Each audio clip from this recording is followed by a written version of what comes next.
Maayong gabi mga kapaglaom, akong gitimbaya ang tanan nga nagapakig-uban kanato nining gabiuna sa atong mga kapaglaom gikan diha sa Luzon, Visayas ug Mindanao o bisan asa man kamong dapita karon sa kalibutan.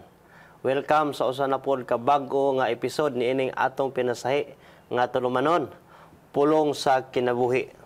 Usa ka oras kini nga online Bible study sa Pulong sa Dios nga mao'y maghatag kanato og bililhong kaalam, giya sa kamatuoran, dalan sa kaluwasan ug buhi nga paglaom. Busa mga kapaglaom, ato kamong agdahon nga i-share kining ato nga live nga programa. I-mention sa inyong mga higala, pwede pod nga mo-comment kita diha aron nga daghan pagayod ang makahimo sa pagkuyog kanato sa matag takna sa ato ang pagtuon.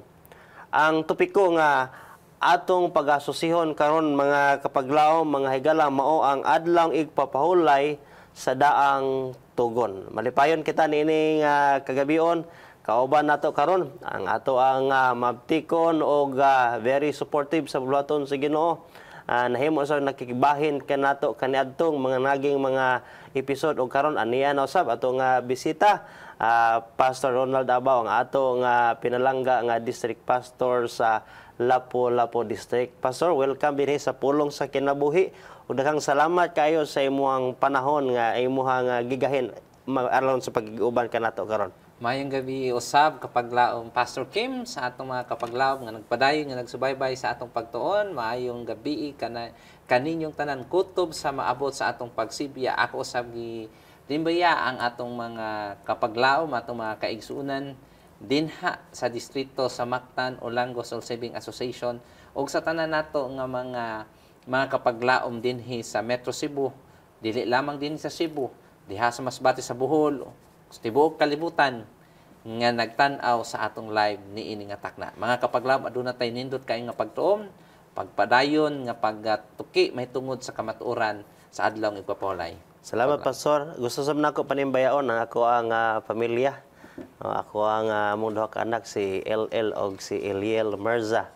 Ako apon nga wife tibuok banay sa akong panimalay.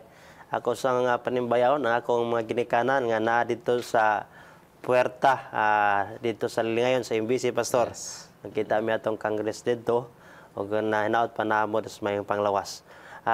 Pastor, sa dili pa kita magpadayon usab sa ato ang pagtuon ini atong bag-o na usab nga suhito. Doon na pa ba kay gusto nga idugang sa imong mga pagpanimbaya karong Yes, takna? salamat di ay kapaglaom Pastor Kim, akong gitimbaya nga akong asawa nga very supportive sa ato ang bulahaton. Salamat Pastor, no? Salamat gayod nga naatan ini nga higayon usab. Mga kapaglaom, nindot ang ato ang topiko nga atong paghisgutan karon apan sa dili pa kita mo padayon sa ato ang pagtuki usab sa bulawanon nga Pulong sa Dios atong hangyoon si kapaglaom Pastor Abaw sa bukas niya atong pagtuon pinagi sa pagampo. Pastor, palihog. Akong giagda mo mga kapaglaom, uban ni kami samtang kita mangayo og langit nga kaalam niini nga takna. Labing gamhanan Dios nga balaan niini nga takna. Kami magapadayon Ginoo sa pagtuki sa kamatuoran mahitungod sa adlaw nga igpapahulay.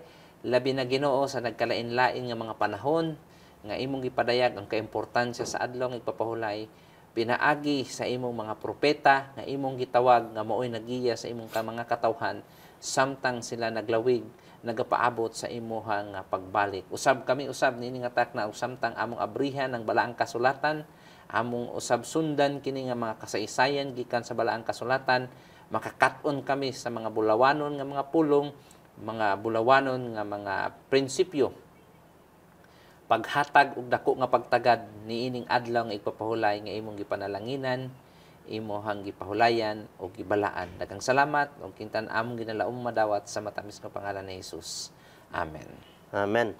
Daghang salamat kayo pastor sa imuhang pag-ampo. Now karon kini ato nga tema mga kapaglaom sa pasunod nga mga episodes kapaglaom pastor sa ato ang natukis mga nangagi naghisgot kita og daghang bahin may tungod sa adlang ipapahulay. Usa kini kay importante usab karon nga topiko kay siguro basin naabot sa nahuna sa ato ang mga kapaglaom mga viewers nga adlang ipapahulay ra magid na ang ilahang gibantayan, ang ilahang gipadako, no?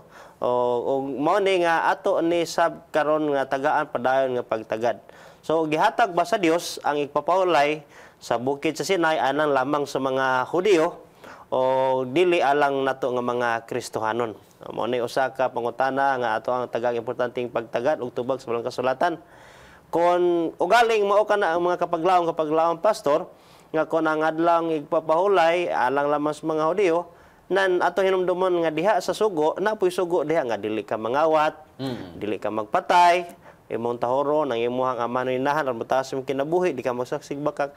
Kon ang maong sugo sa adlang ipapahulay dito ra sa Hudiyo nan bot pasabot nga dili sab na nato mga Kristohanon ang maong sugoa nga dili ka mangawat, dili magpatay kay dungan man naghatag sa Ginoo dito sa bukid sa Sinai, no? Mao nay usa diha ka usa ka mubo nga pagpasabot.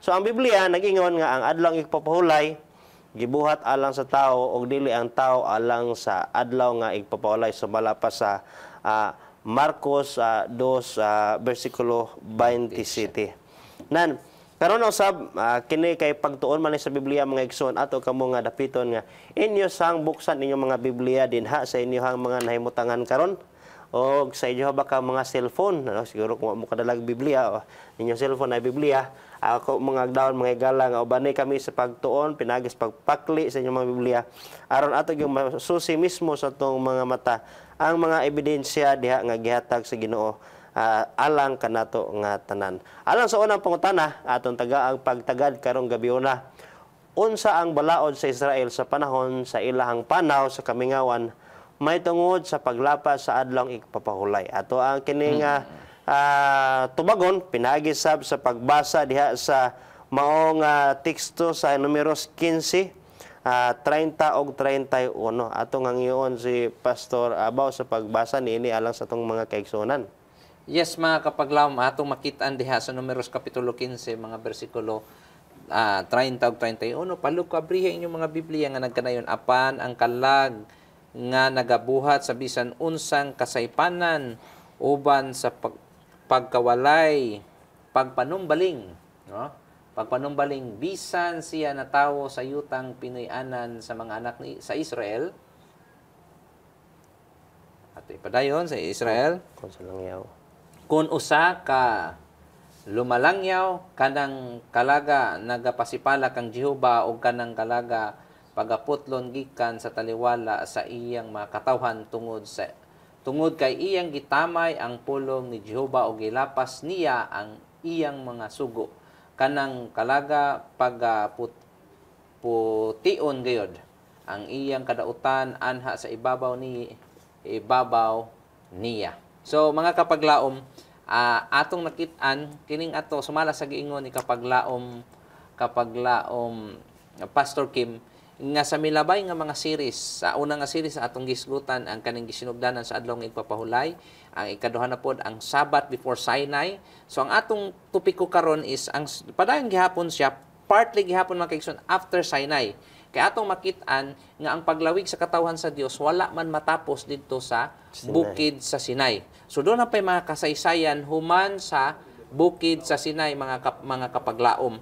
So diri mga kapaglaom sa Numeros kapitulo 15 bersikulo 30 ug 31 atong makit-an mga kapaglaom nga ang Ginoo naghatag gayud og hugot nga pagpahimangno sa katawhan sa Dios. Unsaon nila pagbantay sa adlaw nga igpapahulay dito sa kamingawan nga dili kani nila malapas. Karon kung atong tan-awon niini nga panahon ang katawhan sa Israel anaa sila sa ilalom sa panggobyerno ng ginatawag nga theocracia or kanang ginatawag nga theocracy. Wala pa man sila'y hari mga kapaglaom. Sa ato pa ang mando gikan gayud sa Ginoo. Maog yun ang nagmando. May tungod kung unsaon nga maampingan ang adlaw nga ipapahulay. O karon atong nakit-an nga kini nga sugo may tungod no sa bisan unsa nga kasaypanan kay atong makit-an unya nga adunay mga tawo no diha sa kasaysayan sa balaang kasulatan nga sila gihukman sa Ginoo. Nganuman kay tungod kining termino nga pagkawalay, pagkapanumbaling. Ila gayud kana bitong term nga defiant. Unsa man ang defiant mga kapaglaom? Kana yung defiant rebellious, sobra pa yun na siya kapaglaom Pastor Kim. Nga ang Dios na mismo maoy nisulti apan tungod sa imong kagahi sa ulo sa mao nga tawo atong isgutan na sunod nga pangutana ang akong punto nga dunay mga tawo nga tua kabahi niining panon nga nagpadulong sa yuta nga gisaad nga bisan pa nga ang Dios mismo ang nagasugo mahitungod unsaon nga ang adlaw nga ipapulay dili malapas apan tungod sa ilang pagkawalay pagpanumbaling sa pulong mismo sa Dios naghimo sila niining mga paglapas. Okay, salamat sa pagpasabot kapaglaom mga pastor usa ka maayo gayud nga pagpasabot sa ato nga teksto. Gisgutan diri sa ato usab nga pangutana ang paagi sa Ginoo sa unsa sa Ginoo pagtagad ang paglapas sa adlaw ipapulay sa panahon sa kaisraelhanan. Gani gisgutan sa mga teksto nga maanak man ka sa Israel o gikaliwat yung ka Israel Langyaw o apil ang langyaw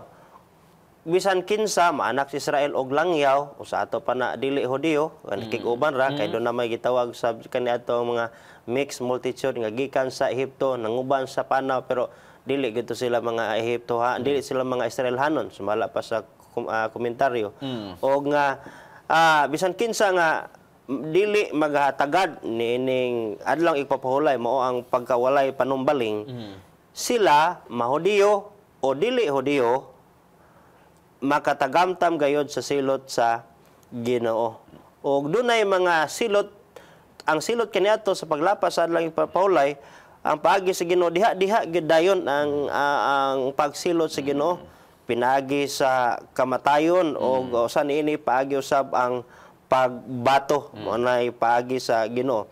Apan nagpasabot ba kini nga atong gipasabot dinhi nga ang adlaw ipapahulay mao ra gi importante kay nga mga sugo og kinahanglan mausay sundon sab nato ang paagi sa Ginoo sa pagsilot sa paglapas sa tao no sa gingonan ni Pastor Abaw ganina nga ang Ginoo kaniadto sa wapay hari ang iyang katawhan siya mismo ang hari apan nganong do na may pagpatay no nga maoy silot sa pagka manilapason sa sugo sa Ginoo dili kini mga higala kapag laom nagpasabot nga ang adlaw ipapahulay ray importante sa Ginoo kundi nagpasabot ni mga higala igsoon nga ang Ginoo dili lang siya Dios sa gugma dili lang sab siya Dios sa kaluoy o grasya as apan usa-usab siya ka Dios sa hustisya nga ang matag sala o ang matag pagka masinupakon sa sugo sa Ginoo do na gyud siya silot kay usa man siya ka sa Dios sa hustisya. He is a God of justice. Mo higala igsoon gipakita nga unsa gid ay picture sa Ginoo nga Dios nga magbubuhat sa langit. Dios ini nga adlaw ipapahulay nga usa siya ka Dios nga dili lang gugma og usa-usab siya ka Dios nga naay dunay hustisya. Okay. So kaduhang pangutana, ano ang paglapas sa adlaw ipapahulay dako ba nga sala sama sa paglapas sa ubang kasuguan? Sa ato pa ni nga pagpasayon, unsa may kalahian ang paglapas sa adlaw ipapahulay nga sugo ikaupat o ang paglapas sa laing siyam ka mga sugo? Doon na ba na kalainan? Mas istrikto ba ang Ginoo sa adlaw ipapahulay o mas luag-luag baka siya niining uban nga mga sugo sa Ginoo? Adunay suhito diha mga kapaglaom ato kamong agdahon na inyong ablihan sa inyong mga Biblia diha sa libro sa Numeros kapitulo 15 bersikulo 32 ngadto sa 36. No? So ato ang basahon diha. Og samtang ang mga anak sa Israel didto sila sa kamingawan, nakakaplag sila og usa ka tawo nga namunit og igsusugnod sa adlawng igpapahulay. Og sila nakakaplag kaniya og namunit og igsusugnod og midala kaniya ngadto kang Moses aron nga hukman siya, Moses ug Aaron. Og ngadto sa tibuok katilingban og siya gibutang nila sa bilangguan. Tungod kay wala pa ipahayag kung unsay pagabuhaton may tungod niining tawhana nga nadakpan na mudyot og sugnod niyan adlang igpapahulay. Og siyo ba mingon kang Moses, ang tawo kinahanglan nga pagapatyon tungod ang tibuok gayod. Ang tibuok nga katilingban magabato kaniya sa mao sa mga bato didto sa gawas sa kampo. Og ang tibuok nga katilingban nagdala kaniya didto sa gawas sa kampo og mingbato kaniya sa mga bato hangtod sa kamatayon, ingon sa gisugo ni Jehova kang Moses. Usa kini ka teksto nga ato ang gisite nga atong gibasa nga nagisgod sa silot sa Ginoo sa paglapas sa nagpapulay nga nagpadayag nga gipatay gayod sugo sa Ginoo pinagis pagbato ang maong tawo nga nagman nila pason sa adlang igpapahulay. So ang pangutana ato ang sublion, ang paglapas sa adlang igpapahulay dako ba nga sala sama sa paglapas sa ubang kasuguan? Pastor abaon sa atong ikadugang niini nga pagpasabot. Yes, mga kapaglaom, kini bitaw nga Numeros Kapitulo 15, 32 hangtod 36. Dunay mga tawo nga nagtungod kay ilang nabasa ba. Mingon sila nga kini nga tawo gipatay gyud. Una nga punto nga gusto na kong ipasulti ninyo, mga kapaglaom, nga kanang adlaw nga ipapahulay sama sa akong gikasulti kay ina, direktiba gyud sa Ginoo unsaon ang pagbantay. So atong nakit-an kini ginatawag nga defiant rebellious spirit. Kung dili kini himuon sa Ginoo, makatakod man ni siya kapag laong Pastor Kim. Nga moingon ang mga tawo sa okay ra di ay. Karon nga lapason ang adlaw nga ipapulay karon. Ikaduha nga punto. Kining ginatawag nga pagpatay sa Ginoo. Kay daghan mang gipatay sa balaang kasulatan kapag laom Kim. Dili lang kini mga kapaglaom. Atong tanawon ang kasaysayan sa Biblia, daghang gipatay ang Ginoo. Ang pangutana, unsaon nato pagkaplag nga ang Ginoo di ay usa ka Dios nga mahigugmaon, nga mopatay di ay siya. Remember mga kapaglaom, kung atong tanawon ang mga articles sa mga scholar mahitungod ani, this is God's verdict. Verdict na ni siya sa Ginoo. Mga kapaglaom. O verdict sa ato pa, mauna ni siya ang hukom sa Ginoo. O karon, ang uban moingon, kamu di ay mga 70 Adventist, wala gyud ay mo kalapas. Actually mga kapaglaom, kung atong tanawon ang Biblia, sa daang tugon gibato. Pero mga kapaglaom, dili pasabot nga sa atong panahon karon kay wala naman gibato, ato na lang lapason. Kay ang balaang kasulatan kung atong tan-awon sa pinadayag, diha sa pinadayag, mas grabe pa gyud ang paghukom sa Ginoo. Ngadto sa mga tawo nga manilapason sa balaod, lakip ang adlaw nga ipapahulay, kalayo ug asupre kapag laom Kim. Kapag laom pastor, dili na kapasabot nga karon ato na pong batuon, pero atong hinumduman nga ang Ginoo kung unsa tong gihimo dito sa Numeros Kapitulo 15, mao na siyang ginatawag nga God's verdict. Pagpahamtang sa iyang hustisya ug hukom. Kita usab karon dili pud ta libre mga kapaglaom. Ayaw pagunahuna nga ato na pong lapason. Kay tingali maingon ta wala man yung gibato pero hinumduman nato sa kinatabuk-an sa Biblia adunay paghukom ang Ginoo. Tingali dili karon apan sa iyang pagpadayag human sa usa ka libo ka tuig ang kalayo ug asupre maga sunog ngadto sa mga makasasala. So salamat kapaglaom Pastor sa pagpasabot niini nga bahin sa tuang nga suhito karon. No, og nga dili tungod sa pagpamunit sa maong tao og sugnod sa adlang papahulay nga mao gikasilagan sa Ginoo. Apan ang gikasilagan sa Ginoo niini kapaglaom mao gayud ang iyahang pagtamay sa pulong sa Ginoo. Nga wala niya gitagaan og dako gayong gibug-aton nga ang nagsulti niini ang Dios mismo. So sa higala mga kapaglaom ato ang patuuhon atong kaugalingon nga ila ra man ag istorya, ila ra na silang tinuhan. Pero wala mausab higala mga igsoon ang Ginoo mao sa gihapon sa palabuton sama kaniadto sa numeros naghatag og silot sa pagkamanalapason sa lang ipapahulay og nga giingon na ni kapaglaong pastor dili tungod kay wala na pagbato karon nawa na sab ang epekto o ang bisa sa adlang ipapahulay nga gihatag sa Ginoo ngadto sa panahon ni Moses kun dili sa kaulihian maghusay mga higala mga sumala pa sa libro sa pinadayag. So daghan ang tao nga maangin sa gingon ni pastor ganina nga kun dili ni buhaton sa Ginoo pagpakita nga do na gyud hustisya ang pagkamanilapason, do na gyud bayad ang sala. No? So ang tao mo himo lang sila sa ilaha nga padayon nga pagkadili matinumanon kay nakita nila nga wala ra man dayon nagakahitabo. Kato mga galigsoon nagapakita to og picture nga sa kaulihian no ang ato ang pagkamanilapason mi resulta unya ngadto sa pagkahinukman sa silot. Gani wala po din nagpasabot karon mga kapaglaom mga higala nga kung kaning adlang igpapahulay ato bang gipasabot diri nga maora na importante gyud kayo sa laing mga napulo. Ato ang basahon mga kapaglaom ako lang ning idugang sa pagpasabot sa Santiago 2 bersikulo 10. Yan siya, kay bisan kinsa nga magabantay sa tibuok nga kasuguan. May katibuok kasuguan lakip na niya na nga adlaw igpapahulay. Gikan sa dili ka magbaton og laing Dios ngadto sa paghimog larawan ngadto sa katapusan sa napulo sa laing unom ka mga sugo gikan sa pagtahod sa imong ginikanan ngadto sa dili ka masina sa bisan unsang butang sa imong isig ka tawo.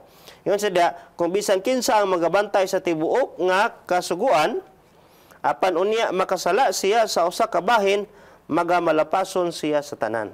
Pasabot kapag laang pastor nga wala na to diri gipakadako nga kung basta kay imong tumano lang ipapahulay bisag ang uban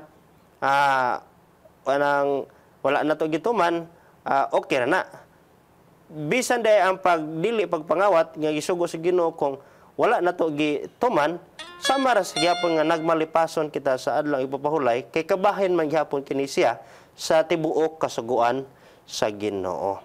So mo kana ang gipasabot diya sa Ezekiel diya sa Santiago 2 bersikulo 10. Now ang libro sa Ezekiel naghatag usab og dugang pagpasabot sa unsang katuyuan nga ang adlang igpapahulay gihatag sa Dios. Kani unsa ang giingon ni Ezekiel may tungod niining igpapahulay nga gihatag sa Dios alang sa iyaha nga katawan. Unsa may katuyuan sa Dios niini alang diha sa iyang katawan. Doon na baka diha kapaglaang pastor diha sa Ezekiel 20 bersikulo 10 og 12 atong hangyon sa kapaglaang pastor. Sa pagpadayon kapaglaang Pastor Kim no. Diha kay sa panahon ni propeta Ezekiel atong tan-awon ni siya ang propeta sa Dios ini nga panahon naghatag og dako nga pagpasabot sa iyang katawan sa katawan sa Dios. Nga ang adlaw nga ipapahulay matud pa sa Ezekiel kapitulo 20 bersikulo 12 sugan sa 10 12 hangtod 20 ningon dira ako na lang i-shortcut ang punto labot pa pag-usab gihatag ko kasi nagsulti ini ang Dios gihatag ko ang adlaw nga ipapahulay aron mahimong usa ka timaan taliwala kanako ug kanila aron sila makaila nga ako mao si Jehovah nga nagbalaan kanila. Kinsa naghatag sa timaan?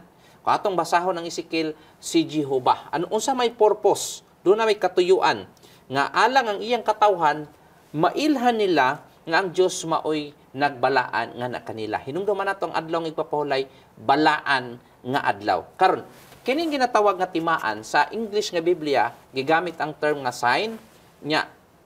Kung atong tan-awon na po'y seal, na po'y mark, interchangeably. Ang atong tan-awon ng mga scholar, ginagamit kining sign o mark interchangeably. So, kung atong tan-awon, doon na siya tulo ka elements, mga kapaglaom, ang usa ka sign.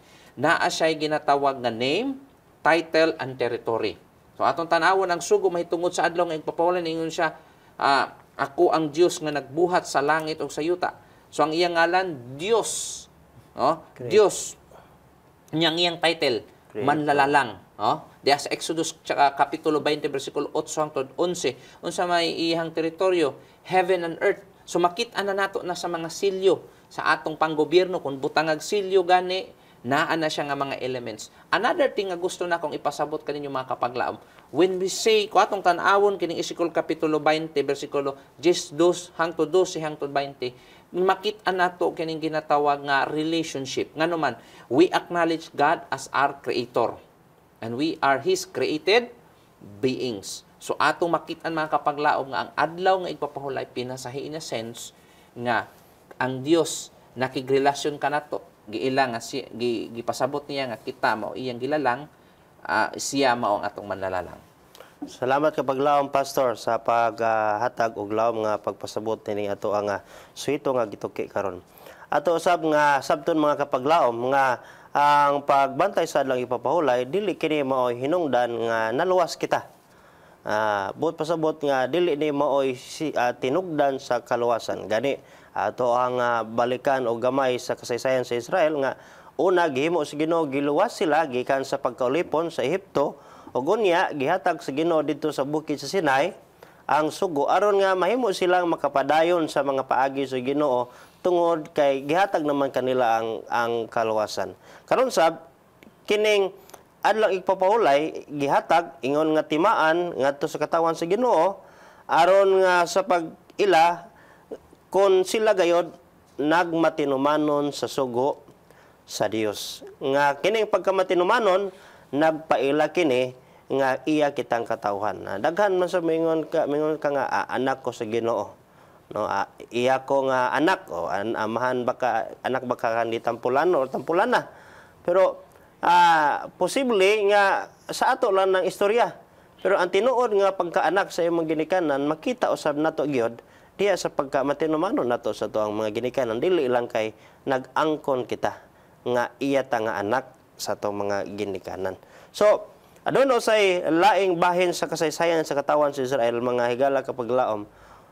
Ato gayud gibalikan kini ang mga kasaysayan mga higala mga kapaglaom pinaagi sa nga kini instrumento sa pagpasabot sa ato ang suhito karon kay gikatala man ni sa Ginoo apil labot sa balaang kasulatan og dili ini nga gibutang ra ni sa Ginoo nga bulak-bulak lang apan kining kasaysayan sa katawan sa Israel usa kini ka instrumento nga sa diin atong kapanaminan o kakutuluan sa mga pagtulunan nga posible nga mga kapakyasan masubli sa ato o posible usab nga silot masubli usab kanato sa kulian. Mana nga karon atong tagdan usab ning hitabo sa kinabuhi ni Jeremias ingon nga propeta sa Dios nga kini si Jeremias usa ka propeta nga kanunay lang gayod nga nagabangutan alang sa katawhan sa Ginoo tungod sa ilahang pagka malinapason. Adunay pangutana, ikaapat nga pangutana karon nga atong tagaag pagtagad.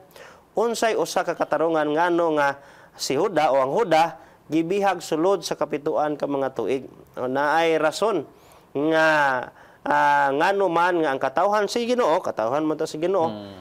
Daghan mga bisis nga gakasubli nga nahimo silang mga binihag sa ngadtos mga dili magtotoo nga mga gingharian. Pastor, unsa ang imong ikadugang nga insight niini? Yes, mga kapaglaom, ako ipasabot ninyo nga kining atong diskusyon na ay kasaysayan dito sa Kamingawan, na ay kasaysayan sa panahon ni propeta Jeremias, na ay kasaysayan unya sa panahon ni propeta Jeremias. Kung atong tan-awon kining ginatawag nga sequence of events, atong makit-an dunay mga panahon sa nagkalain-lain nga panahon ang katawhan sa Dios na ulipon. Nganong naulipon man sila? Kini siya mga kapaglaom in the context of covenant. Nga dunay pagpakigsaad ang Ginoo og sa diha nga ang Ginoo nagsultingan ha kanila nga sa diha nga sila mutalikod ini mga covenant, dunay mga katalagman, dunay mga pagpanlupig ug dunay mga consequences as part sa covenant. Atong nakit-an dinhi sa panahon, actually kung atong tan-awon ang kining si Jeremias. Atong isgutan kay na si Jeremias, Nehemias og si Ezekiel. Magsunod ra ni silang tulo. Nagsunod ra ni siya una si Jeremias, ikaduha si Ezekiel, ikatulo si Nehemias. So sa panahon ni Nehemias, unsa man ang rason nganong gitugot sa Ginoo nga maulipon sila sa sulod sa kapituan ka mga tuig.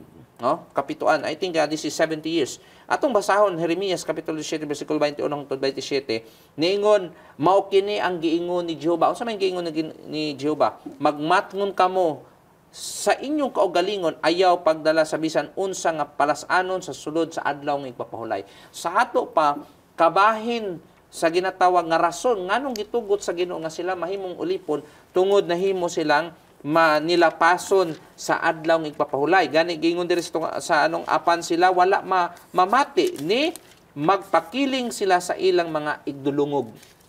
Gani ingon diri sa katapusang bahin sa Jeremias 17:21 hangtod 27, apan kun kamo dili magapatalinghog kanako sa pagbalaan sa adlaw ng igpapahulay ug sa pagdili kaninyo pagdala sa bisan unsang palasanon sa pagsulod sa ganghan sa adlaw ng igpapahulay, nan magadaob akong kalayo kaysa man ni si Ezekiel. Sa ato pa one of the reasons nganong naulipon sila sa panahon sa ginatawag nga Assyrian kini si Jeremias isa Assyria and Babylon.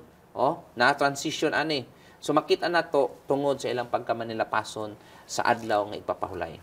Now, unsa may kalabtana ani karon nato karon nga mga Kristohanon ingon nga dugang mga panghuna-huna nga naa na kuno sa bag-ong tugon. So, ang konsekwensya sa pagbantay sa adlaw igpapahulay sa katawan sa Ginoo mao ang pagkahimong ulipon ngadto sa nasod nga dili magtotoo og Dios. Og nakasinati sila og mga pagpanglupig. Og unsa may giingon sa Biblia may tungod nining kasaysayan sa pagkadili matinumanon sa adlaw igpapahulay. Atong basahon mga higala igsoon di sulatan ni Pablo sa Hebrewanon 4 versikulo 11. Naingon siya, busa maninguha kita sa pagsulod ni ana nga kapahulayan. Aron walay bisan kinsa nga mahulog sa mausab nga panig-ingnan sa pagkamasukihon. Kini gisgutan diri sa bag-ong tugon sa Hebrewanon, nagbalik siya og lingi niadtong kasaysayan sa Israel sa daang tugon nga sila nangasilutan nangahulog sa pagkaulipon tungod kay sa pagkadili matinumanon sa adlang igpapahulay. So mahimo gid tayong masukihon ato ding masubli ang sama usab nga kasinatian nga walay kapahulayan atong kinabuhi nining kalibutan na kun dili gyud usab nato paningkamutan ang pagsulod nining igpapahulaya nga gihatag sa Dios dili lang sa mga Hudiyo apan kanatong tanan nga nag-ila sa Dios nga magbubuhat. Salamat kay Pastor sa imuha nga duga nga sabot niining ato ang gituki nga pangutana ngano man nga sila nga katawan sa Israel katawan sa Dios sige magbalik-balik ngadto sa pagkahimong ulipon tungod sa dili pagka masinulundon sa Dios sa pagbalaan sa adlaw igpapahulay. Ikalimang pangutana mga kapaglaom, sunod sa ilang pagbalik gikan sa Aryanhon o Babilonanhon nga pagkakabig o pagkadinakpan, unsa ang pagtagad sa katawan sa Dios ngadto sa adlaw igpapahulay? Human na sila nga na himong dinakpan, unsa naman dayon ang ilang pagtagad sa adlaw igpapahulay? Nga dingon nga pagtagad diha sa sugo sa Dios, no? Gani niadtong mga adlaw ako nakita dito sa Hoda sa pipila ka mga tawo nga naggagiok sa pug-anan sa bino sa adlaw nga igpapahulay. Sige lang sila og balik-balik sa ilahang sala kaniadto sa adlaw igpapahulay nanarbaho na sab sila. So kani katawan sa Ginoo sa kasaysayan mutiorok unya musaka na sab tungod sa ilang paghinulsol luwason na sab sa Ginoo unya ang pagtiorok day sa kadaghan nila usab nga hinungdan sa ilang sala usa niini magayon gawas ang pagsimba og mga Dios mao ang pagkadili matinumanon sa adlaw igpapahulay. Gisgutan usab diha niya nga og nanagdala sila og mga hinugpong og mga nagsangon sa mga asno trabaho ang ilahang mga kayupan. Ingon man usab sa bino sa paras og mga higira og ang tanang nagkalain-laing palasanon nga ilang gidala ngadto sa Jerusalem sa adlaw nga igpapahulay. Og ako nagpamatuod bato kanila sa adlaw sila na maligya og mga makaon, no? Ato ning gitagaan sa nangagi natong episode nga pagtagan nga kasaysayan ni sa katawan sa Israel nga didto si Nehemias nagbadlong sa diha nga didto na sab sila sa ilang kaugalingon nga nasod, nahibalik na sab sila. Ilan na sab gihapon nga gisubli ang maora nga sa laod batok sa Ginoo. So wala na usab nila tagaay og importansya gayod amo na mga higala mga igsoon nga sama kita niining propeta ni Himayas og ni Jeremias og ni Ezekiel nga nagapadayon kita og balik-balik ra gyud og sa pagpahinumdom sa pagsulti og unsa ang gisulti sa Ginoo kay kun wala na gyud sab kini himuon nga pagatagdon sa daghan nga katawhan niini nga kalibutan. Now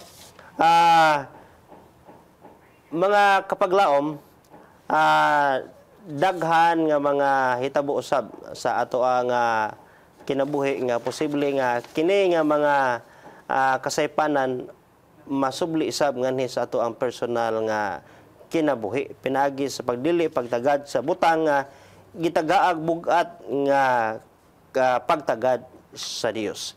Paglaom pa sa doon na kaduga nga ato ang pagpasabot. Yes, mga kapaglaom sa dili patamahuman, atong makit-an ang kasaysayan gikan sa panahon ni Moises, kita nato sa panahon ni Propeta Jeremias, Propeta Ezekiel, o Propeta Ezekiel, Jeremias, atong makit-an. Nagkalain-lain nga mga panahon, ang Ginoo nagtawag og mga propeta pagpahinumdom sa iyang makatawhan sa pagpasag-uli nga na kaniya. So atong makit-an nga ang Ginoo adunay dako gyud nga pagpasabot ngadto sa iyang makatawhan pinaagi sa iyang mga propeta unsa ka importansya. Unsa ka importante ang adlaw nga ipapahulay. Gani mga kapaglaom. Dili unta nato masunod kini nga mga kasaypanan sa katawhan sa Dios. Nakita nato nga sila na ulipon. Nahimo siyang ulipon sa Egypto, nahimo silang ulipon sa Babylonia, human sa Babylonia. Apan maugi hapon wala mausab ang ilaha nga mga kinaiya naglapas lang gihapon sila sa adlaw nga ipapahulay.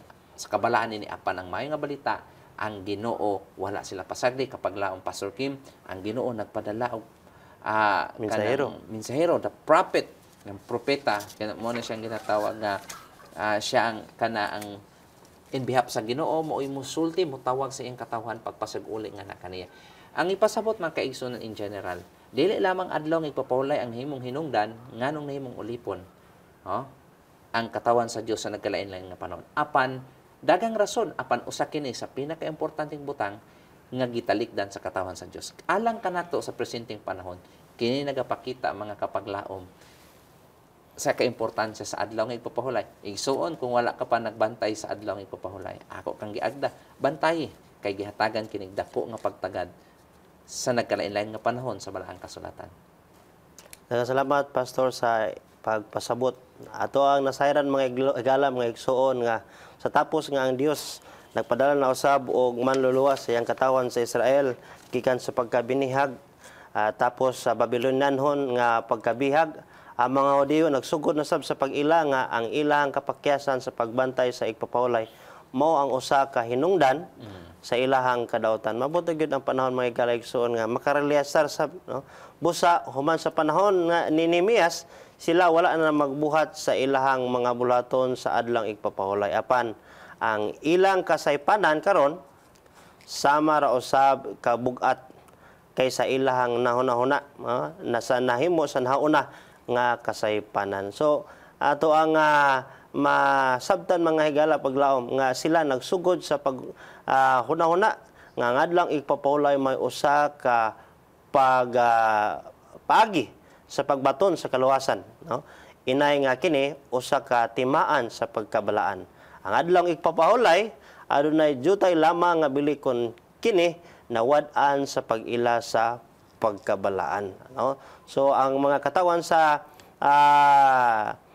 Israel gibadlong sila ni Nehemias og sila nakakatuna nga mao day hinungdan og moingon sila nga dili na gyud nato ni sublion pa karon dili ta mabalik ngadto sa maong pagkaulipon. So usa kaayo ka maayo nga pagtuon karon ato ang nasabtan mga higala nga mga kapaglaom nga diay kining gitawag nga sugo sa Ginoo nga adlaw ipapahulay wala ni sabot pasabot nga labaw gid ni siya sa tanang mga sugo. Sama ra gyapon ang mamahimo natong palaabuton sa pagkadili matinumanon sa ubang sugo sama sa adlang ipapahulay. Apan usa ka dako usab kaayo nga rason nga ang tawo may layo sa Ginoo. Og maadto siya sa pagpakasala sa unsa pang klaseng sala sa diha nga dili niya pagatagdon ang adlang ipapahulay kang adlang ipapahulay mao man gini nga sugo sa napulo nga nagpahinumdom sa atong Dios nga magbubuhat. Sa diha nga di na ta mo ila nga dunay Dios nga atong magbubuhat na wala natay lingion og asa tagikan, no? So muna ang tao pag gusto na lang pud siya sa iyang gibuhat. So ang pagbantay di sa adlang ipapahulay mo day ang pagpahinumdom kanato nga aduna kitay Dios nga magbubuhat nga didto kita gihulma sama sa iyang pagkasiya diha sa angay nga pagkinabuhi sa pagkabalaan o pagkamatarong. Mga kapaglaom, salamat kayo na sa inyohang makanunayon nga pakig-uban atong gipanginaot nga dugang kita nagkat-on diha sa pulong sa Ginoo. Salamat kayo Pastor Bao sa imong gihatag nga importante kayo og mahinungdanon nga panahon sa pakigbahin alang sa ato ang tanan nga mga kapaglaom nga namati karon sa ato og nagtan-aw sa ato ang pagtuon. Apan sa dili pa ta motapos sa ato ang pagtuon, doon na ba kay concluding words diha kapaglaom Pastor? Yes, mga kapaglaom, adlaw nga ipapahulay timaan sa Dios alang sa iyang katawhan. Ato siyang ilhon nga atong magbubuhat nga mooy nagabalaan kanato. Daghang salamat Pastor. Daghang salamat usab sa paggahin sa imong panahon og sa dili pa ta motapos ato no sab kini pagatak-uban nga pagtuon pinagi sa atong pag-ampo. Mag-apo kita mga igsoon. Ginoong Dios, salamat kayo nga ikaw naghatag og dugang pagpasabot alang kanamong tanan sa tanan nimong katawhan. Nga ikaw Dios nga balaan ug unsang butang nga imong gihatag sa matag usa kon amo kini nga pagatagdon kini nagpaila kami nga nahiusa diha kanimo ug kami usab mahimong magabalaan man usab sa among kagalingon. Tabangi kami Ginoo nga ang mga pagtulon-an sa kasaysayan sa balaang kasulatan mahimo unya namong gabayan suga og kahayag sa among tiil ug mga dalan nga dili unya masubli ang maong pagkamasinupakon o pagkahinukman sa silot ngadto sa kahulian nga nahitabo sa imong katawhan nga unya mahitabo unya usab nga ni kanamo. Ikaw magapanalangin sa among mga kapaglaom nga naa silang panimalay. Ikaw magapanalangin ining programa sa pagtuon sa imong mga pulo nga daghan pa Ginoo ang mapanalanginan niini o ang matag usa Ginoo magadangop magaila kanimo nga Dios nga magbubuhat o ikaw nga Dios nga magbubuhat adunay kay adlaw nga gitagana nga sa diin kami o ikaw mailhan nga kami na isakop gayud diha kanimo. Salamat Ginoo sa imong pagtubag sa pag-ampo kini tanan among gihangyo sa ngalan ni Hesus nga manluluwas. Amen. Daghang salamat mga kapaglaom sa inyohang pag-uban sa usa na pod nato kamalampuson nga panagisgot sa pulong sa Dios. Please share, like and comment ni ining atong video ngadto sa inyong mga higala aron ma-notify na usab sila sa sunod na pod nato nga mga episodes. I-click like and follow kini atong page Hope Channel Central Philippines. Kuyog na punta sa sunod episode matag Domingo alas 6 hangtod alas 7 sa gabi ug ang replace nini matag Miyerkules sa maora gihapon nga oras dinhi lang sa Hope Channel Central Philippines.